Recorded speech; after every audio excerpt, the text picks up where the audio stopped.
히브리서 3장 7절에서 13절까지만 우리 다 같이 한 목소리로 읽도록 하겠습니다. 히브리서 3장 7절에서 13절입니다. 그러므로 성령이 이르신 바와 같이 오늘 너희가 그의 음성을 듣거든 광야에서 시험하던 나를 기억하던 것 같이 너희 마음을 완고하게 하지 말라. 거기서 너희 열조가 나를 시험하여 증언하고 40년 동안 나의 행사를 보았느니라. 그러므로 내가 이 세대에게 노하여 이르기를 그들이 항상 마음이 미혹되어 내 길을 알지 못하는도다 하였고 내가 노하여 맹세한 바와 같이 그들은 내 안식에 들어오지 못하리라 하였느니라. 형제들아 너희는 삼가 혹 너희 중에 누가 믿지 아니하는 악한 마음을 품고 살아계신 하나님에게서 떨어질까 조심할 것이요 오직 오늘이라 일컫는 동안에 매일 피차 권면하여 너희 중에 누구든지 죄의 유혹으로 완고하게 되지 않도록 하라. 아멘. 오늘 본 말씀을 중심으로 이 고장난 마음이라는 제목으로 함께 은혜를 나누고자 합니다. 오늘 또 주님 안에서 예배하는 우리 모든 교우님들, 특별히 5월 첫 번째 주일은 어린이 주일인데요. 우리 교회는 어린이가 없습니다. 다 이제 중학생 이상으로 청소년들인데요. 아무튼 우리 모든 자녀들에게 주님의 은혜와 평강이 더욱 함께 하시기를 진심으로 소망합니다. 우리 자녀들은 생명의 주인이신 하나님께서 우리에게 주신 최고의 선물이라고 할 수 있습니다. 우리가 결혼하면서 배우자를 얻는 것도 참 놀라운 일이지만 아이를 얻는 일은 참으로 경이로운 일이고 또 아이들이 있음으로 말미암아 우리의 삶에 아름답고 잊을 수 없는 너무나도 소중한 기억들과 추억들이 많아졌죠. 그런 의미에서 우리 자녀들 때문에 우리 인생은 더욱더 풍성해졌고 우리의 인생의 깊이는 더해졌다고 생각합니다. 이런 의미에서 우리 자녀들은 하나님께서 우리에게 붙여주신 귀한 선물이고 또 인생의 좋은 스승들이라고 할 수 있습니다. 에드워드라는 분은 아이는 어른의 아버지다라는 그런 말을 했다고 합니다. 세시대때로 우리 자녀들을 보면서 그래 저들을 보면서 나 자신을 되돌아보고 또 우리 자신을 이렇게 변화시켜가는 것을 보면 정말로 우리 자녀들은 우리 부모들의 또 다른 어버이라는 사실을 공감할 수 있게 됩니다. 더불어서 우리 자녀들은 우리 부모님들의 거울이기도 합니다. 거울이라고 하는 것은 우리가 보는 이의 그 모습 그대로를 투영을 해주죠. 그런 점에서 우리 아이들은 부모님의 모습을 그대로 보여주는 거울이라는 말에 우리는 충분히 공감할 것입니다. 그러기에 자녀들은 우리 부모들의 과거였고 또 현재였고 그리고 동시에 미래가 될 것입니다. 그리고 미래가 우리 자녀들의 모습이 바로 우리들의 모습이라면 우리 미래의 더 멋진 자녀들의 모습, 더 멋진 우리들의 모습을 위해서 우리가 더더욱 힘써 노력해야 되겠고 무엇보다도 미래를 알 수 없는 우리들로서는 모든 미래를 또 시간을 초월하여 일하시는 하나님께 더욱 기도하면서 나가야 할 것입니다. 이번 5월 이 첫째 주간을 지내면서 우리 자녀들을 마음껏 축복하고 또 우리 자녀들의 미래가 정말로 복될 수 있도록 우리 자신을 되돌아보고 새롭게 하는 이번 한 주간 되시기를 진심으로 소망해 봅니다. 언젠가 제가 TV 프로그램을 보다가 우리나라 의대생들 중에 여러분 우리 자녀들 어떻게 보면 공부 잘한다는 아이들 전부 의대에 가잖아요. 근데 이 의대에 가서도 의대생들 중에 인기과가 있고 기피하는 과가 있다고 합니다. 신경외과나 또 흉부외과 같은 것은 가기 싫어하는 기피과고 성형외과 같은 곳은 정말로 많은 사람들이 가고 싶어하는 인기과라는 거예요.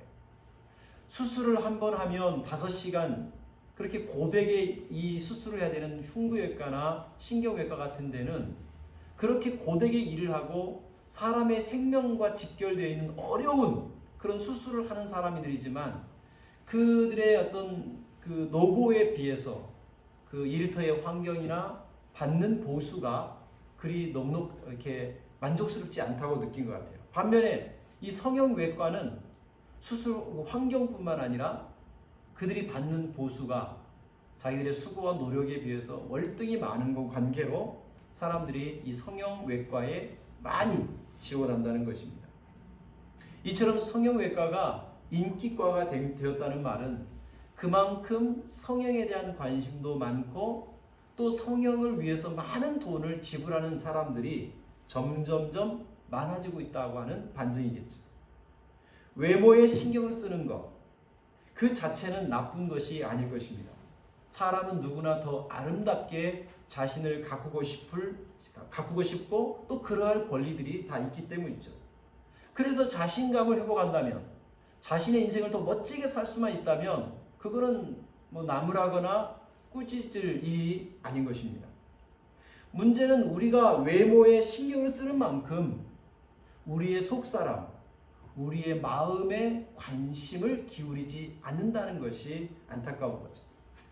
사람들이 외모를 가꾸려고 물질을, 시간을 투자하고 있지만 마음을 가꾸고 마음을 날마다 새롭게 하는 일에 그만큼 관심과 시간을 투자하고 있는가 한번 질문해 볼 필요가 있는 것입니다.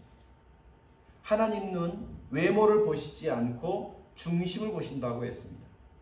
성경을 보면 생명의 근원이 외모에 있지 않고 마음에 있다고 잠언 4장 23절에 모든 지킬 만한 것 중에 더욱 네 마음을 지켜라. 생명의 근원이 거기에서 남이니라 라고 말씀하고 있습니다.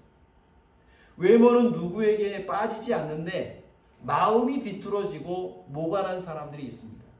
그런 사람들 때문에 사회와 가정이 갈등하죠.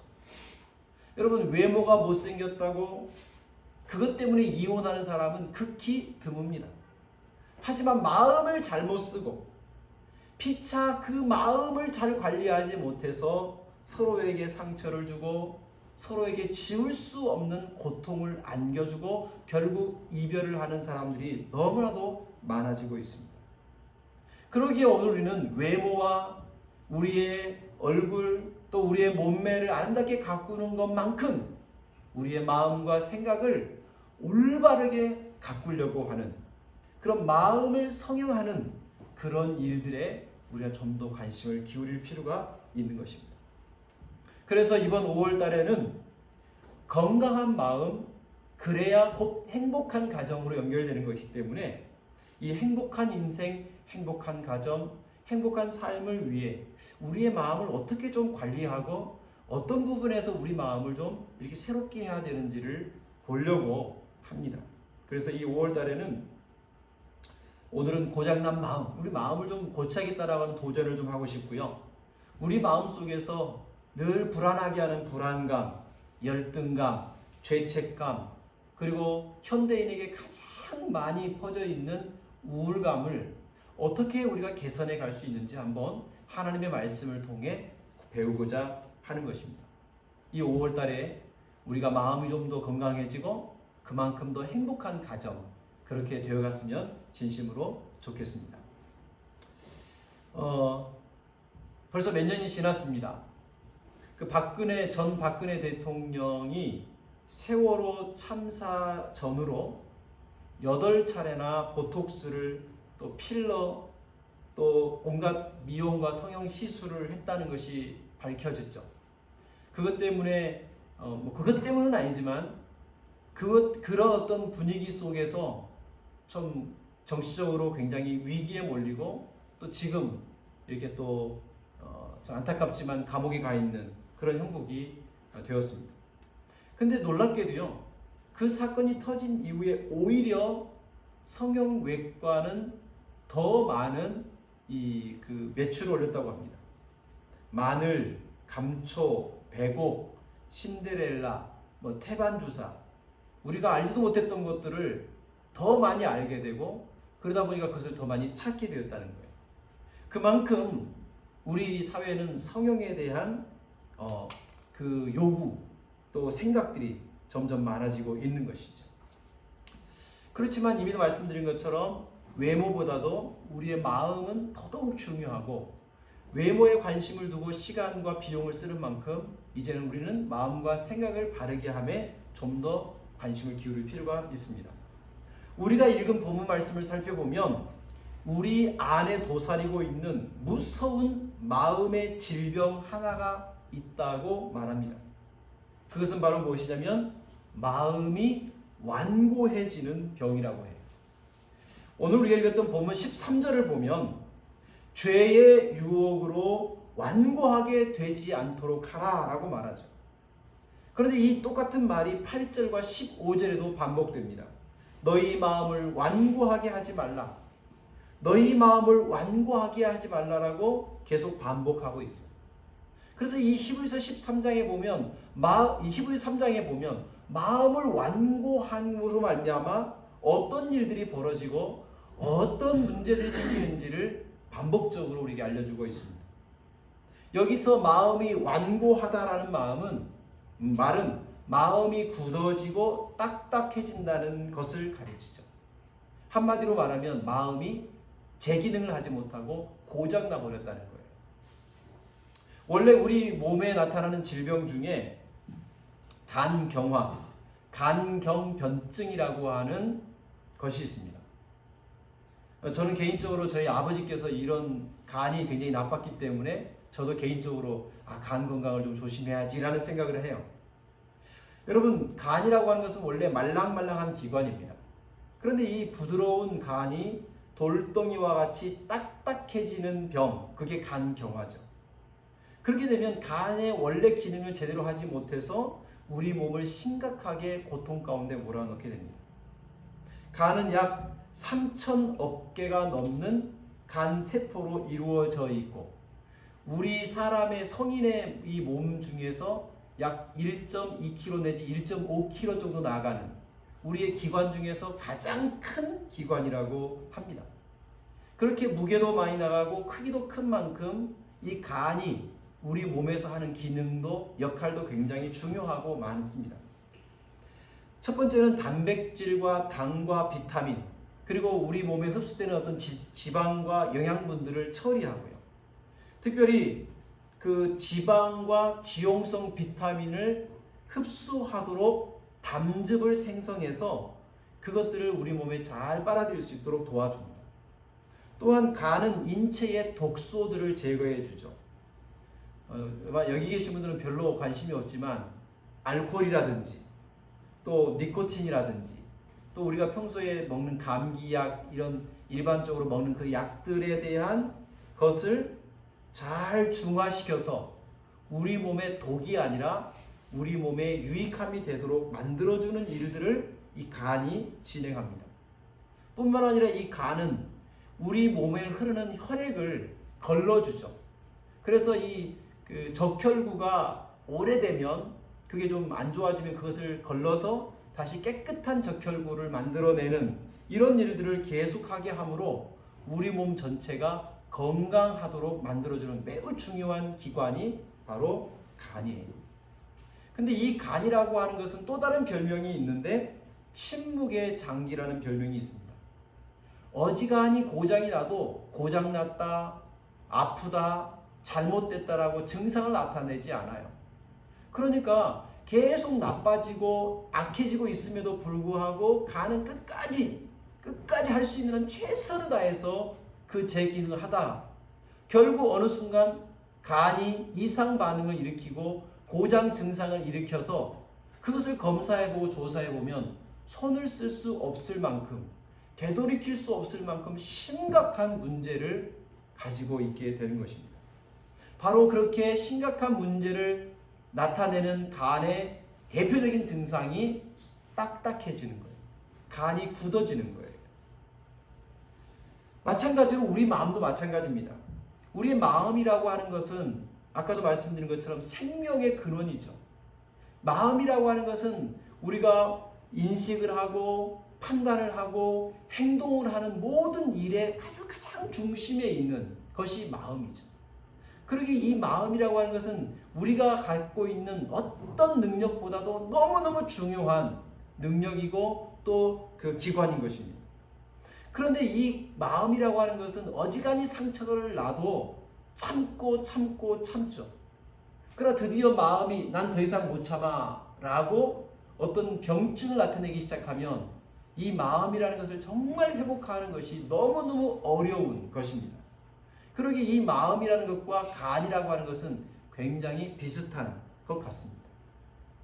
여러분, 간이 딱딱하게 굳어지는 것처럼 마음이 딱딱하게 굳어지는 것도 굉장히 위험한, 굉장히 무서운 일인 것입니다. 자, 이렇게 마음이 완악해지고 마음이 완고해지고 돌처럼 딱딱하게 굳기 시작하면 어떤 위험한 일들이 나타날까요? 오늘 본문 말씀 3장 10절에 보니까 그러므로 내가 이 세대에 노하여 이르기를 그들이 항상 마음이 미혹되어 내 길을 알지 못하는도다. 여러분, 이 마음이라고 것이 뭔가 잘못된 것에 미혹되어서 하나님의 길을 알지 못하는 거예요. 마음이 굳어지면, 마음이 완고해지면 하나님의 길, 하나님의 방법, 하나님의 뜻, 하나님의 말씀이 들려지지 않고 깨달아지지 않고 그 길로부터 점점 멀어지고 떨어져 나가는 것입니다. 여기 10절에 내 길을 알지 못한다는 말은 하나님과 단절됐다는 이야기예요. 그러다 보니까 하나님으로부터 은혜의 말씀을 들을 수도 없고 알 수도 없고 깨우칠 수도 없어요. 그러니 하나님의 방법, 하나님의 길, 그것을 알 수가 없게 되는 것이죠. 그래서 에베소서 4장 18절 말씀에 보면 이렇게 말씀하고 있습니다. 그들의 총명이 어두워지고 그들 가운데 있는 무지함과 그들의 마음이 굳어짐으로 말미암아 하나님의 생명에서 떠나 있도다. 하나님과 관계없는 이방인의 특징에 대해서 총명이 어두워지고 무지해졌다. 왜 그럴까요? 마음이 굳어져 있기 때문입니다. 마음이 굳어져 있으니까 하나님의 길, 하나님의 뜻, 주의 말씀을 알 길이 없는 거죠. 그 결과, 마음이 굳어진 결과 오늘 에베소서 말씀은 하나님의 생명에서 떠나 있다라고 말해요. 결국은 영적 사망의 상태에 이르게 된다라고 이야기하는 거예요. 여러분, 우리 마음이 굳어지면 점점 하나님의 길로부터 멀어집니다. 하나님의 길은 항상 진리의 길이요 생명의 길이요 우리의 삶을 풍성케 하는 길을 알려주죠. 그러나 마음이 굳어지니까 하나님의 길로부터서 멀어지니까 어떻게 돼요? 반대 현상으로 점점점 척박해지죠. 점점점 어두워지죠. 점점점 잘못된 길로 가죠. 그래서 결국은 마음이 어두워지고 무지해지고 하나님의 생명으로부터서도 뚝 떨어져 버리는 영적 사망에 이르게 된다. 그것이 마음이 완고해지면 나타나는 위험한 결과가 될 수 있어요. 두 번째로 오늘 3장 11절 말씀해 보니까 마음이 굳어지고 완고해지면 하나님의 안식에 들어갈 수 없다라고 말하고 있습니다. 여러분, 3장 11절 한번 읽어보시죠. 내가 노하여 맹세한 바와 같이 그들은 내 안식에 들어오지 못하리라. 여러분, 이 히브리서 3장 전체 내용을 가만히 보면 우리는 이 이집트에서 노예살이 하다가 모세를 따라 가나안으로 향하여 이 출애굽한 이스라엘 백성들에 대한 이야기가 나와 있다는 사실을 알게 됩니다. 모세를 따라 가나안 땅으로 출발한 장정만 60만 명의 사람들이 그들이 하나님의 능력을 경험하고 하나님의 그 권능을 경험하고 기적 속에서 기적과 같은 애굽을 탈출하죠. 그리고 가나안 땅으로 가는 과정에 그들이요 마음이 완고해집니다. 그 완고해진 마음을 개선하고 수선하고 바꿀 수 있는 기회가 계속 있었지만 그들이 마음을 바꾸지 않고 끝까지 완고한 마음을 고집했을 때 그들은 결국 가나안에 들어가지 못하는 불행한 결과를 맞게 됩니다. 이런 사실에 대해서 히브리서 3장에서 이야기하면서 마음이 완고해지면 주님의 말씀을 듣지 않고 주님의 길로부터 멀어질 뿐만 아니라 결국은 하나님이 약속하신 안식의 세계에 들어갈 수 없게 되는 처참한 결과가 나타나는 거죠. 그런데 여러분, 이 히브리서 3장을 우리가 13절까지 읽었는데 이어지는 말씀을 보면 17절, 18절에도 그와 같은 말씀을 동일하게 해주고 있습니다. 또 하나님이 40년 동안 누구에게 노하셨느냐? 그들의 시체가 광야에 엎드려진 범죄한 자들에게가 아니냐? 또 하나님이 누구에게 맹세하사 그의 안식에 들어오지 못하리라 하셨느냐? 곧 순종하지 아니하는 자들에게가 아니냐? 여러분, 누가 하나님의 안식에 들어가지 못합니까? 범죄한 자들. 그 범죄하는 자들의 대표적인 특징이 하나님께 순종하지 않는 자들이에요. 여러분, 우리의 마음이 완고해지면 하나님의 뜻에 순종치 않아요. 여러분, 우리가 하나님의 뜻을 순종하지 않으면요, 우리 마음이 기쁘고 행복해질까요? 그렇지 않습니다. 우리가 하나님 백성이라고 말하면서 우리의 인도자 대신 하나님의 인도를 따라가지 않으면서 어떻게 마음이 평안하고 기쁠 수 있겠습니까? 하나님은 가나안으로 인도하겠다고 약속하시는데 우리는 가나안 가기 싫다고 하면서 어떻게 안식을 누릴 수 있겠습니까? 하나님이 가나안 땅에 안식을 주겠다고 말씀하시는데 그 말씀을 거절하는 이상 어떻게 하나님의 안식에 참여할 수 있겠느냐라고 이야기해요. 근데 여러분, 여기서 한 가지 생각해 봐요. 이스라엘 백성들이 처음부터 마음이 완고해진 거 아니거든요. 이스라엘 백성들은 이 가나안으로 향한 이집트 이 애굽에서 가나안으로 향하여 출발한 이스라엘 백성들은요, 누구보다도 하나님의 은혜를 경험한 사람이에요. 하나님의 기적을 체험한 사람이에요. 홍해의 기적을 보았고 만나의 기적을 먹었으며 반석에서 나오는 물로 시원하게 영적인 갈증을 해결하면서 하나님이 우리 하나님이라고 그렇게 깊은 은혜를 체험했던 그런 사람들이에요. 밤마다 불기둥으로 하나님의 따뜻한 손길의 보호하심을 경험했고 뜨거운 햇빛이 내려지는 낮에는 하나님이 구름기둥으로 보호하시는 그 은혜를 40년 동안 누리던 사람이에요.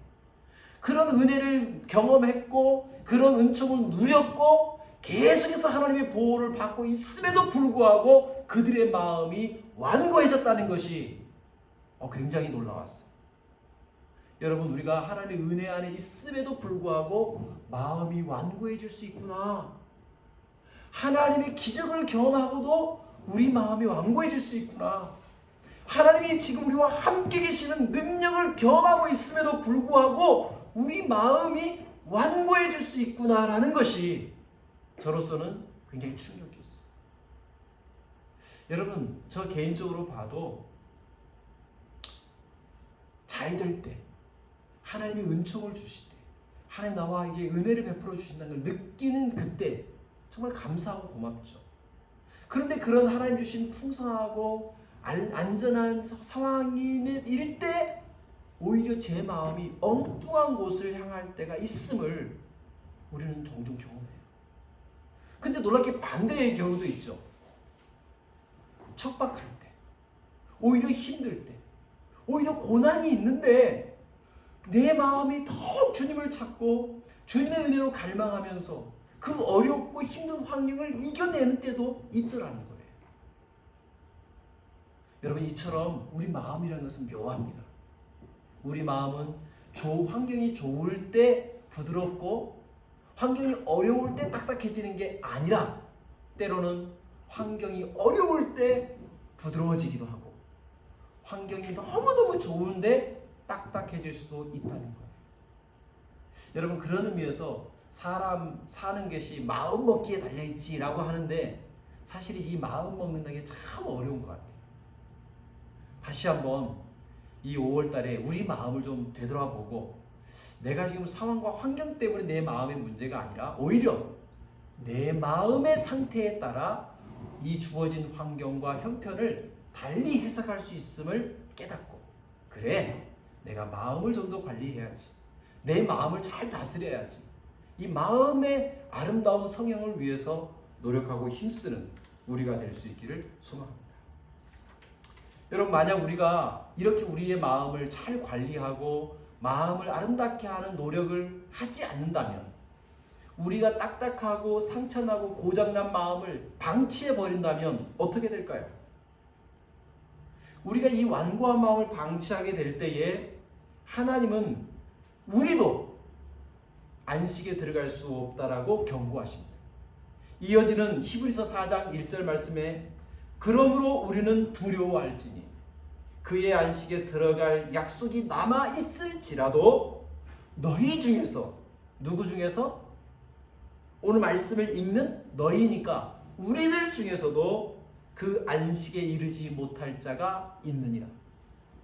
여러분, 우리가 예수님을 믿고 그리스도인이고 내가 하나님의 자녀라고 그렇게 생각한다 할지라도 우리가 우리의 이 완고한 마음을 방치하고 놔둬버리면 가나안 땅에 들어가지 못하고 광야에 묻혔던 수많은 사람들처럼 우리도 하나님이 주시는 안식의 삶을 누리지 못하고 고생 불평 원망 투덜투덜하면서 우리의 인생에서 안식을 누리지 못하는 불행이 우리에게도 있을 수 있다고 경고하고 있어요. 여러분, 성경에서 이 완악하고 완고한 마음을 계속 고집스럽게 밀고 나갔던 사람, 대표적인 사람을 뽑으라면 누가 있을까요? 우리 지난 4월 달에 출애굽기를 이제 우리 큐티하고 묵상을 했을 텐데 출애굽기 보면 대표적인 인물이 다 나오죠. 누구예요? 애굽 왕 바로예요. 출애굽기 7장 14절에 보면 바로의 마음이 완악하여 모세의 말을 듣지 아니하니 여호와의 말씀과 같다라는 말씀이 나옵니다. 이 출애굽기 7장 14절의 말씀은요, 모세가 이스라엘 백성들을 하나님의 명령을 따라 이제 출애굽하도록 하나님의 명령을 바로에게 전달해요. 근데 바로가 거역하죠. 그래서 모세가 하나님의 능력을 보여주는 징계로서 이 나일강을 피로 변하게 하는 이런 일들을 일으킵니다. 이때부터 바로는 마음이 왔다 갔다 하면서 끝까지 하나님의 기적과 능력을, 하나님의 징계를 맛보고서도 마음을 바꾸지 않아요. 이 완고한 마음을 끝까지 밀고 나갑니다. 그리고 나서 출애굽기 10장 27절에 보면 마지막 재앙이 임하기 전에 어둠의 밤이 가장 깊을 그때에도 이 바로의 마음이 완악하여 하나님의 말씀을 순종하지 않고 이스라엘 백성을 내놓지 않겠다고 끝까지 고집하는 모습을 봐요. 이런 바로의 완악하고 완고하고 고집스러운 이 마음 때문에 애굽에 10개의 재앙이 내리고 애굽이 완전히 초토화되는 아주 그 불행을 그가 경험하게 됩니다. 근데 이 바로라고 하는 사람은 처음부터 하나님을 모르던 사람이잖아요. 처음부터 하나님을 인정하지 않으려 했던 사람이잖아요. 근데 반면에 성경에 보면 처음에는 하나님의 은혜와 은총으로 큰 하나님의 축복을 경험합니다. 하나님의 백성으로서 하나님의 은혜를 받고 하나님의 은총을 받고, 그래서 이스라엘 백성의 첫 번째 왕으로 뽑히는 사람이 있었어요. 누구였냐면 사울입니다. 사울 왕은 하나님의 엄청난 은혜를 입어서 이스라엘을 이끄는 왕이 되었어요. 그런데 이 사울 왕이 그런 하나님의 은총을 입었음에도 불구하고 마음이 점점 완고해지기 시작합니다. 이 완고해지고 고장난 마음을 개선하려고 하지 않고 계속해서 그 방치해 버렸을 때 사울의 인생에 엄청난 불행이 찾아옵니다. 여러분, 성경 사무엘상에 보면 사울이요, 고장난 마음으로 다윗을 미워하는 마음이 생겨요. 그래서 다윗이 미워서 다윗을 죽이려 하는 마음이 생기고, 이 죽이려 하는 마음을 평생 자기 인생 끝날 때까지 가져갑니다. 고장난 마음, 누군가를 미워하고 증오하고 죽이고자 하는 마음을 끝까지 가져갈 때 사울의 인생이 어떻게 될까요? 여기 성경 잠깐만 대표적인 말씀에 보면 사울의 딸 미갈도 다윗을 사랑해요. 또 사울의 아들 요나단도 다윗을 지극히 아끼고 사랑해요. 그렇기 때문에 사울 왕, 자기 아버지가 다윗을 죽이려 할 때 요나단도 아버지 편에 서지지 않아요.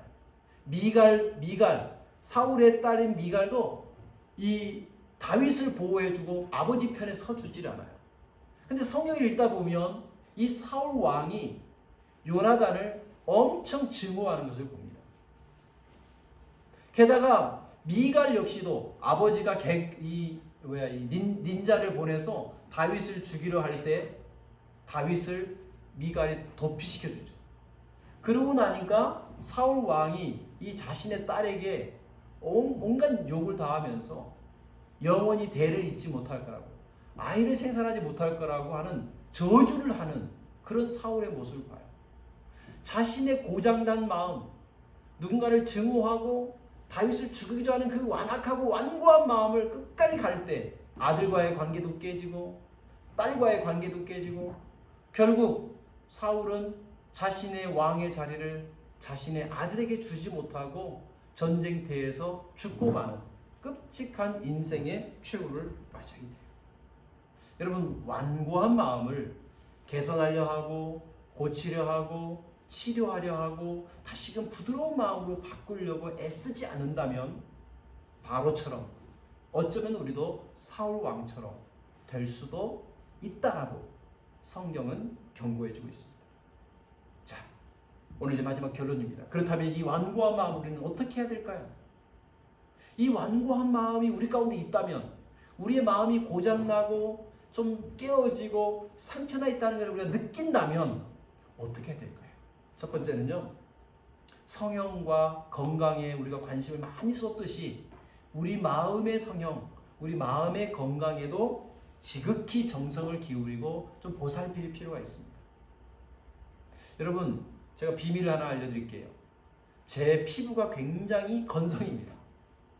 그런데 제가 요즘에는 제 피부가 건성이라는 걸 느낄 수가 없어요. 굉장히 부드럽다고 저는 생각해요, 요즘에. 왜 그럴까요?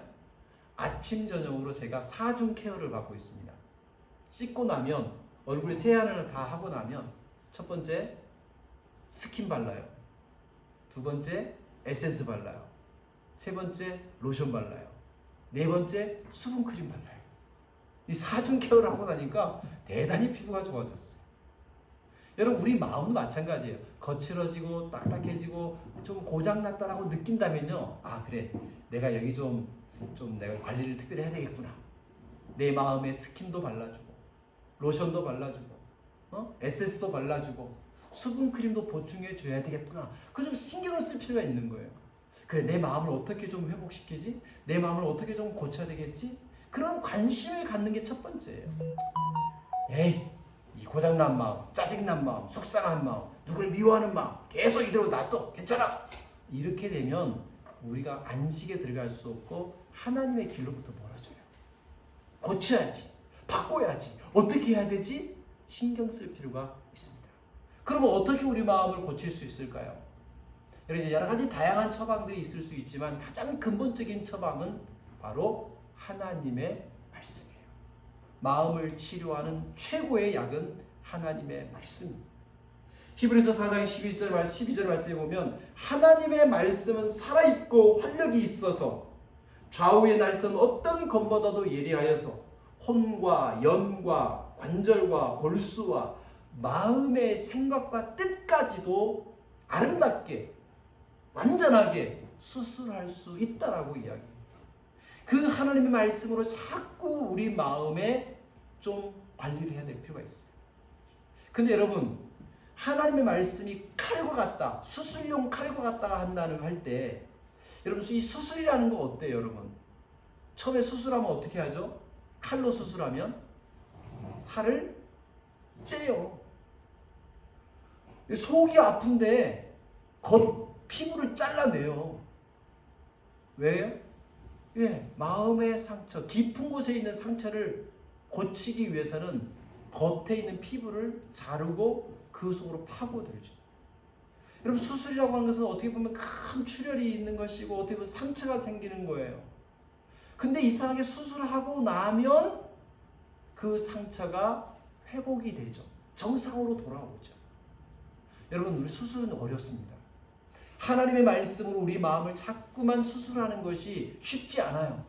그래서 하나님의 말씀을 거부하고 싶어요. 무섭고 좀 익숙하지 않고 자꾸 나에게 압박을 가하는 것 같으니까 외면하고 싶어요. 그렇게 되면 수술이 불가하죠. 그러면 속에서 계속 골마가겠죠. 수술은 그 두려움을 떨쳐야 돼요. 하나님의 말씀을 내 마음에 받아들이고 그 날카로운 하나님의 말씀이 내 마음과 생각과 뜻을 바꿀 수 있도록 말씀 앞에 우리를 내려놓는, 수술대에 우리 자신을 내려놓는 그게 필요한 거죠. 다음 주부터서 우리 속에 고쳐야 될 몇 가지 어떤 사건들, 불안, 또 죄책감, 또 우울감, 이런 것들을 어떻게 주의 말씀으로 고쳐가야 할지 다음 주부터 코칭을 받도록 하겠습니다. 기도하겠습니다. 하나님 아버지, 우리의 마음이 딱딱해지고 고집스럽게 완고해지면 하나님의 말씀을 알지도 못하고 하나님의 길로부터 멀어지고 결국 하나님의 안식에 들어갈 수 없게 된다고 가르쳐주고 있습니다. 여러분, 우리 가운데 하나님께서 우리에게 주신 그 말씀을 거절하고 외면하고 생명으로 떨어지는 완고한 마음이 아니라 이제 하나님 말씀을 받아들이고 하나님 말씀에 순종하고 그 말씀을 따라감으로써 우리 마음이 건강하게 회복될 수 있도록 도와주옵소서. 우리 사랑하는 기쁨의 교우들 마음이 하나님 닮은 마음, 예수 그리스도 닮은 마음, 하나님의 그 뜻과 하나님의 영광을 아름답게 드러낼 수 있는 부드럽고 따뜻하고 행복 가득한 마음이 될 수 있도록 도와주옵소서. 5월 한 달 동안 우리의 마음이 건강해지고 우리 가정이 더욱 행복해지고 우리 인생이 더욱더 가득한 주의 축복으로 풍성해질 수 있도록 인도하여 주옵소서. 예수님의 이름으로 기도드립니다. 아멘.